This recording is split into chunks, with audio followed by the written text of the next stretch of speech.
আজকে আপনাদের কাছে এমন একটা ফ্যাক্ট শেয়ার করব যা কখনো আপনি শুনছেন বা কখনো কল্পনাই করছেন না। বিশ্বের প্রাচীনতম হোটেল আপনি কি জানেন প্রায় 1300 বছর পুরনো? না জানলে এই ভিডিওটিতে জেনে নিন। 705 সালের কথা। তখনকার জাপানের সম্রাট তেনজির ঘনিষ্ঠ এক সহযোগীর একমাত্র সন্তান ছিলেন ফুজিওয়ারা মাহিতো। বাবার কাজের কারণে রাজদরবারে ছিল তার যাওয়া আসা।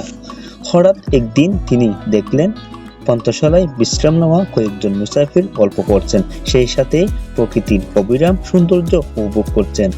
মাহিতো ভাবলেন, ভ্রমণকারীদের জন্য একটি পর্বতের আদরে একটি পান্থশালা নির্মাণ করা হলে কেমন হবে। সেই ভাবনা নিয়ে মাহিতো একদিন সময় করে বাবার সঙ্গে আলোচনা করলেন বিষয়টি।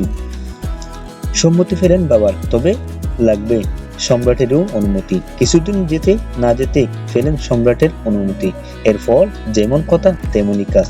কিছুদিনের মধ্যে তাই হলো। সেখানে গড়ে উঠল এক বালাখানা। তাহলে আপনি কি এই হোটেলটিতে একটি রাত কাটাতে চান? তাহলে আপনার গুনতে হবে প্রায় 40 থেকে 42 হাজার টাকা। তবে ফেব্রুয়ারি মাসে দাম কমতে থাকলেও জুন মাসে বাড়তে পারে টাকার অঙ্ক। Like, comment, share and subscribe for update videos.